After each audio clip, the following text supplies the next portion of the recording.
Welcome, ladies and gentlemen. Let's take a listen to Mr. Tokyo Sexwale. Mr. JJ was hosting Mr. Tokyo Sexwale. They were talking about genocide, state policy, interview, whatever that is. We all know how JJ, goes about it. But let me not talk too much. Let's take a listen. It's just a tactical thing. So that we've got to put our hands on political power. It just came from exile, from underground, from prison. We reformed the people's movement. So the most critical thing was not to take any other power, political power, so that we can take over parliament, government for the people, people shall govern, the cabinet, the various provinces, cities, and so on, prisons, the army, the police.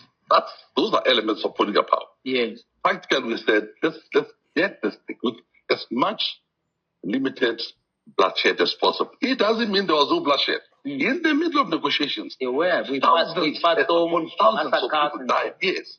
Now, it's not that Codesa was a certain nice place, people drinking tea. There were bodies piling up. I said, more than 10,000 people in this province. So the leader of the province where Codesa was taking place, and people were dying like flies. In what today, Mr. de Klerk wants to convince us was black. This is black. When it was this white government, this racist government, that was spearheading this thing, giving guns to other blacks to murder other blacks. So the story is known. It was accepted, it was settled. Goldstone Commission, it's well known. To try to rewrite that history is just disingenuous. In any case, it was a responsibility as leaders to plug the blood and to give our people a chance. Massacres have been happening. But the target was political power. With political power, once you've got parliament, you can make the laws. Let me just say, guys, when you have, when maybe let's say you were fighting for freedom, you were fighting to get power, you were fighting to get everything that you wanted to have. Then when you win, or when you get to a point where you win, okay, and you've got power, perhaps, even though it's not the power that maybe you were expecting, because according to me, what they got, what they negotiated at the time, it was very bad. They negotiated only the crumbs, not the main core things that would change the lives of people. Now, my point is, when you get the power and the power is on your side, okay, now, because there are people that were massacred, there are people that went through whatever they went through. Some of them lost their lives just to get the freedom. For that reason, I believe that you must make sure that whatever you were fighting for, you get. Whatever you were fighting for, you implement. Whatever you actually said you are going to implement when you get power. For the fact that there were people that lost their lives because of they were fighting for this, that should be enough motivation for you to actually force things, or force whatever that you want to get. If you want to get the land back, you force it until you get it. Why? Because there were people who lost their lives. Because if you are not then doing that, it becomes useless. The exercise becomes useless. People who lost their lives, they lost their lives for nothing, because you are not doing nothing. In other words, you were lying when you said we are fighting for economic freedom, we are fighting for the land, we are fighting for everything. In other words, you are not saying the truth, you are not talking the truth, because now you've got the power, then implement. Okay? Anyway, that's just my two Change them. You've got government, you've got cabinets, you've got the police, you've got the administration. Now that those elements of political power to be used as they are worldwide, transform the country. That's why. And people must pay attention to this. Had we left that constitution in such a way, the new constitution, it can't be amended, it's done, the done deal is closed. Yeah. That's when we would have been accused of having sold. So we left the door open. The door was open. It was opened by Mandela's leadership. We leave this door open so that we can continue to amend this constitution to achieve our objectives, one of which is land.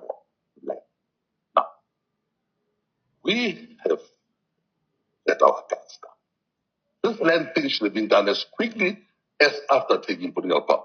Of course. We relaxed, enjoyed parliament, enjoyed government, and put this thing on the back burner. It's coming on the front burner today because people are demanding that. So we must own up, and the ANC has been big enough to accept that, there's a missed opportunity here.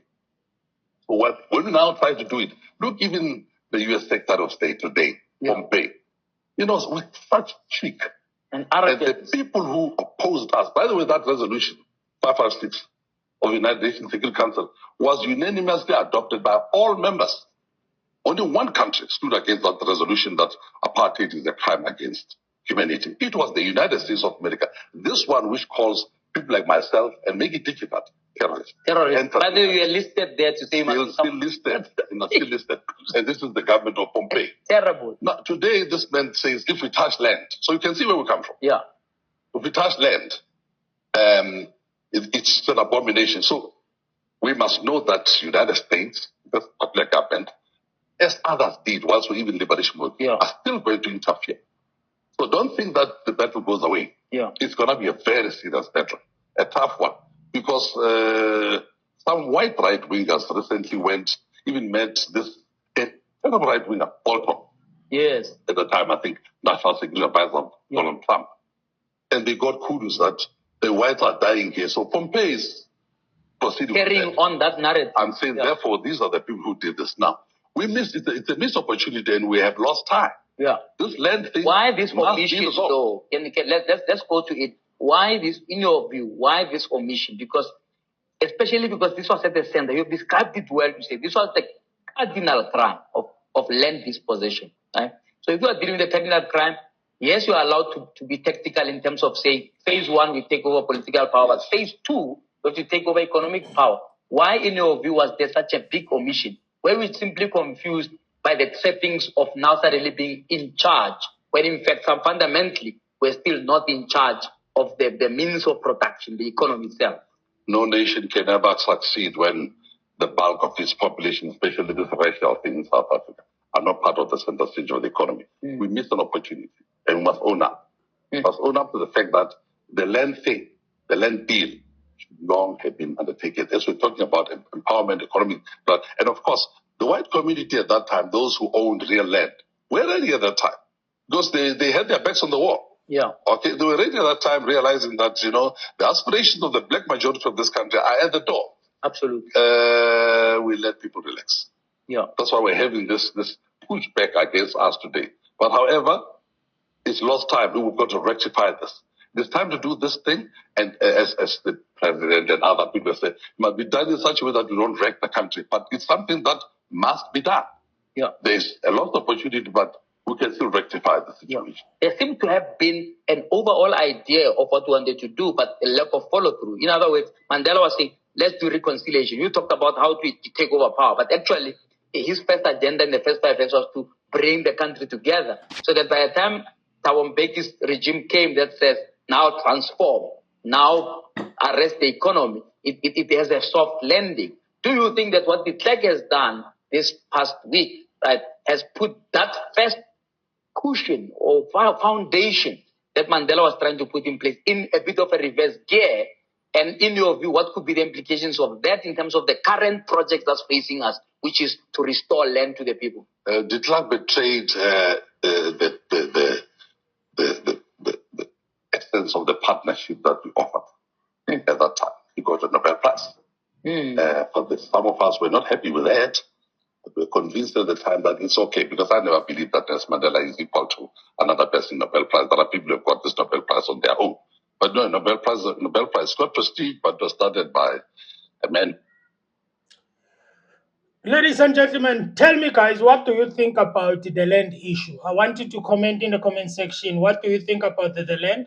Do you think that maybe there will be that day or that time where we actually the land is shared equally, so, and maybe the other side is willing maybe to say, what, let's just come together, let's share the land and everything like that? Do you think we will ever get to that? Especially thinking about what Mr. Trump has done and what the Afrikaner have done, and Afroforum going there and stuff like that. Do you think we will ever reach that moment? The good thing of what Mr. Tokyo Sexwale is saying is the fact that he does admit, that somewhere, somehow, when they were there, they made a mistake. They should have done better. They should have taken advantage, because if you've got people on the wall and you can see that, they can't move, they know that if anything happens, it's going to explode. You take advantage of that. You take advantage of that, because you will remember that at the time, apartheid was like against us, was against the people. That means they were the enemy of the people. That means if you've got your enemy against the wall, what do? You capitalize. You take advantage. You don't just relax and be like, because I think it was like, when people are in a battle, right? And then they are fighting, and then you've got your enemy against the wall, and then you are like, okay, let's go back with the defeated, without actually taking advantage of that situation. You let them go. You are like, okay, it seems like we have defeated them, let's go back. And then you relax, you put your weapons down, and then you are like, okay, let's because we have defeated. No, guys, it doesn't work. When your enemy is against the wall, you capitalize. Okay, they had an opportunity. I made a video long time ago. I said that I think the ANC at the time, they missed an opportunity, guys. I can tell you right now, I believe that if they took the opportunity and used it in a right way, the other side, which was the apartheid side, I can tell you, they would have actually complied. To be honest with you guys, I think that the reason why the other side, which was the apartheid side, when they were negotiating, they saw a soft spot. They saw a soft spot, and plus there was Mandela. Mandela was like, this is wow. Okay, Mandela, I guess, was saying, listen, we are not going to chase you away. Why? Because maybe these things that we are having in South Africa, infrastructure, all these things, you are the only ones, guys, that know them, that know how to operate them. So if you leave, and then all these things are going to collapse. And then maybe, just maybe, they compromise, but I believe they compromise too much. They compromise more than they should have compromised. That is just my opinion. Tell me, what do you think in the comments? Do you think that we will ever get the land? Do you think not get the land, but we will ever be in that position where everyone is satisfied when it comes to the land? I don't think so. Why? Because South Africa is a diverse country, and diversity has its own disadvantages. One of the advantages, we will never agree on anything. If 3 people agree, there are 10 people that don't agree. If 10 people agree, there are 5 people that don't agree. We will never get to that point. We are not like other countries.